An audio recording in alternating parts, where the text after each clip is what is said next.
স্নান করানো হয় ঘি দিয়ে, তারপরে স্নান করানো হয় ডাবের জল দিয়ে, আর তারপর লাস্টে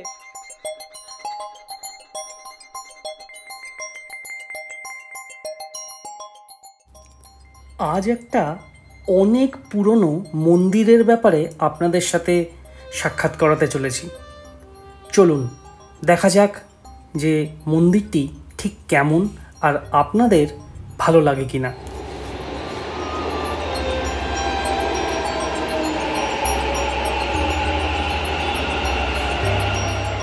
Next station is Jayanagar.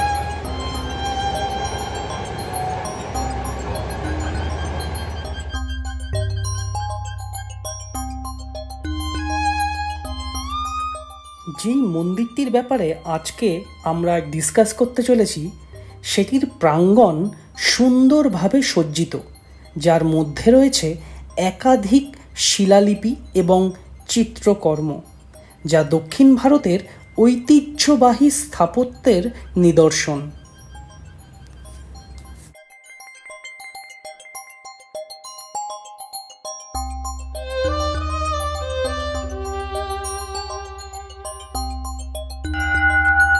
স্বাগত সবাইকে আমার আরেকটা নতুন ভ্লগে।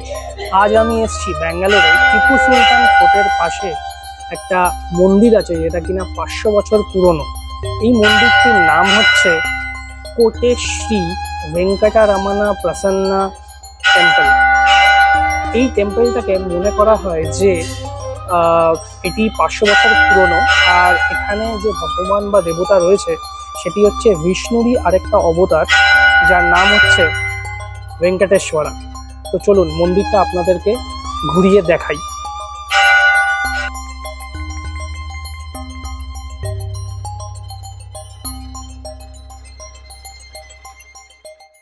এই মন্দিরের প্রতিটি নকশা, প্রতিটি স্তম্ভ, প্রতিটি সজ্জা যেন একটি আধ্যাত্মিক গল্প বলে, যা মন্দিরের আশেপাশের পরিবেশকে আরও পবিত্র এবং আকর্ষণীয় করে তোলে। মন্দিরটি কেবল ধর্মীয় স্থান হিসেবে পরিচিত নয়, এটি একটি ঐতিহাসিক ক্ষেত্রও বটে।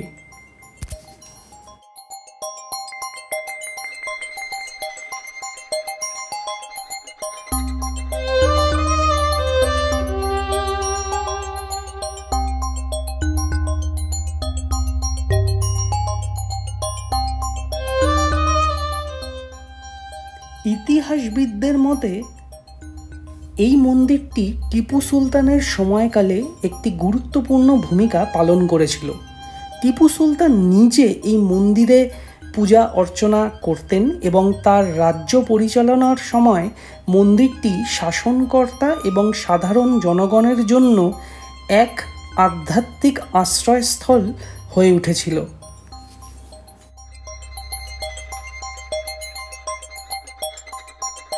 মন্দির প্রাঙ্গণটি অপূর্ব। তোমরা এই দেখতে পারো আমার পেছন দিকে সব দ্রাবিডিয়ান আর্কিটেকচার দেখানো হয়েছে।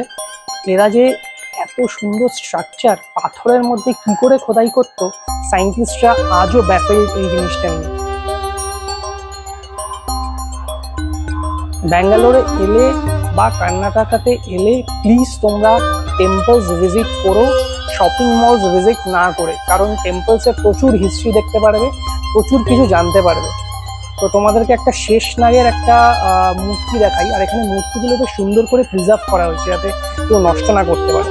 দেখো ঠিক আমার পেছনে এটা এই মূর্তিটাকে জাল দিয়ে ঘেরা হয়েছে, আর এখানে মানুষের বডি দেহ, বাট ওপরে রয়েছে শেষনাগ।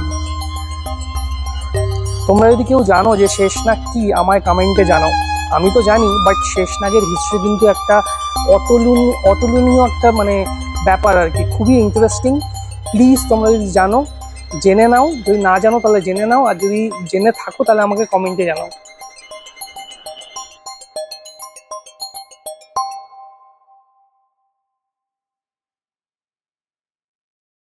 অনেক ঐতিহাসিক বর্ণনা থেকে জানা যায় যে টিপু সুলতান মন্দিরটির প্রতি অত্যন্ত শ্রদ্ধাশীল ছিলেন এবং তিনি মন্দিরটির সংস্করণ এবং সুরক্ষা নিয়ে একাধিক পদক্ষেপ নিয়েছিলেন। মন্দিরের অবস্থান টিপু সুলতানের গ্রীষ্মকালীন প্রাসাদের নিকটে হওয়ায় এটি আরও একটি আকর্ষণীয় স্থান হয়ে উঠেছে। ব্যাঙ্গালোরের কেন্দ্রীয় এলাকায় অবস্থিত এই মন্দিরটি পর্যটকদের জন্য এক ঐতিহাসিক ও ধর্মীয় দর্শনীয় স্থান হিসেবে কাজ করে। গ্রীষ্মকালীন প্রাসাদ এবং কোটে শ্রী প্রসন্না ভেঙ্কটরমণা স্বামী টেম্পলের সন্নিবেশ পর্যটকদের জন্য দুই ভিন্ন ধরনের অভিজ্ঞতা প্রদান করে। একটি ইতিহাসের গভীরে ডুব দেওয়া আর একটি আধ্যাত্মিক শান্তি লাভের সুযোগ।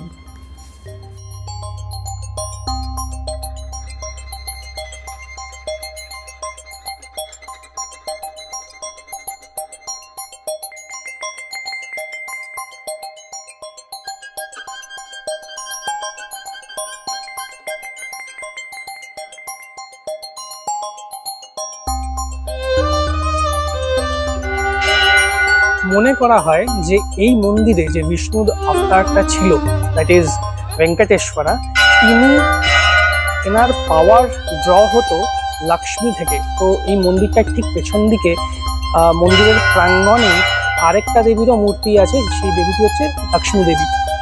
আর কোটে কথাটার অর্থ হচ্ছে ফোর্ট। এইখানে মানা হতো যে 17th সেঞ্চুরিতে একটা ফোর্ট ছিল, সেই ফোর্টের মধ্যেই এই মন্দিরটা গঠন করা হয়, তাই জন্যই এটার নাম কোটে শ্রী ভেঙ্কটরমণা প্রসন্না টেম্পল।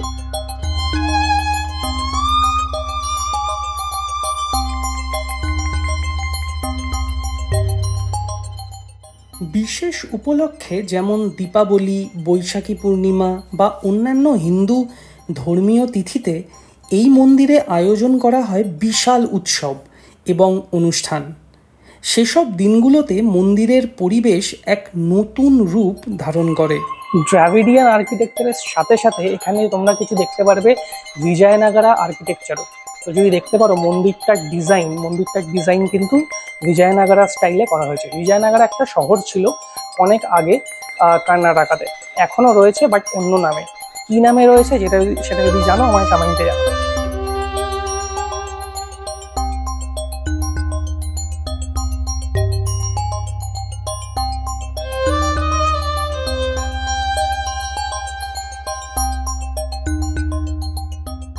মন্দিরটির পুরাণ, ইতিহাস এবং স্থাপত্যশৈলী একসঙ্গে মিলে এই স্থানটিকে আরও বিশেষ করে তুলেছে।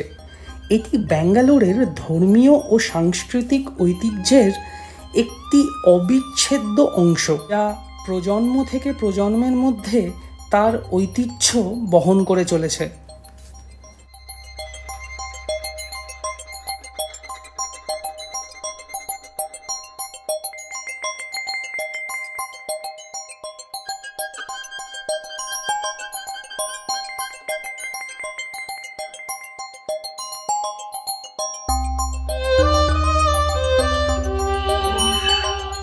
বিশেষ অনুষ্ঠানের সময় এই মূর্তিটাকে প্রথমে স্নান করানো হয় দুধ দিয়ে, তারপরে স্নান করানো হয় দই দিয়ে, তারপরে স্নান করানো হয় ঘি দিয়ে, তারপরে স্নান করানো হয় ডাবের জল দিয়ে, আর তারপর লাস্টে স্নান করানো হয় হলুদ দিয়ে। এটা অ্যাজ পার দি রিচুয়ালস এখানে মানা হয়। এই মন্দিরের যে আর্কিটেকচার সেটা পুরোপুরি লর্ড বিষ্ণুর ওপরে বেস করে রয়েছে। তো তোমরা দেখতে পাচ্ছ এখানে লর্ড বিষ্ণু শুয়ে আছে। যখন আমরা মন্দিরে এন্টার করি তার পায়ের ছাপ পাই, পায়ের ছাপে প্রণাম করে পা ধরে তারপরে আমরা মন্দিরের ভেতরে প্রবেশ করি। তারপরে বিভিন্ন অঙ্গকে এখানে ডেসক্রাইব করা রয়েছে। যখন তোমরা যাচ্ছ বা এন্টার করছো সেই অনুযায়ী তুমি ভগবানের সেই জায়গাগুলো দিয়ে যাচ্ছ, আর সেই অনুযায়ী তুমি ভগবানের কাছে প্রার্থনা করছো। এখানে প্রদক্ষিণাও করা হয়, মানে মন্দিরের চারিপাশে, মানে মূর্তির চারিপাশে 4 থেকে 5 বার ঘোরাটাকে প্রচণ্ড অসপিশিয়াস মানা হয়। তো তোমরা যদি কেউ এখানে আসো প্লিজ এখানে প্রদক্ষিণা করো। প্রদক্ষিণাটা শুরু হয় কেউ মানে বাদিক থেকে, কেউ মানে ডান দিক থেকে। এটা তোমার ভক্তির উপরে ডিপেন্ড করে যে তুমি কোন দিক থেকে ঘুরবে, বাট মিনিমাম 4 থেকে 5 বার তোমার ঘোরা উচিত।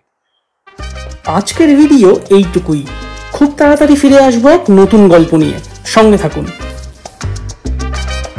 আমি ঈশান আর আপনারা দেখছেন আমার চ্যানেল ঈশান অ্যান্ড বিয়ন্ড। আমি বিভিন্ন রকমের ভিডিও বানাই আর সেটা আপলোড করি এই চ্যানেলে। ভিডিওটি ভালো লেগে থাকলে অবশ্যই LSS লাইক, শেয়ার, সাবস্ক্রাইব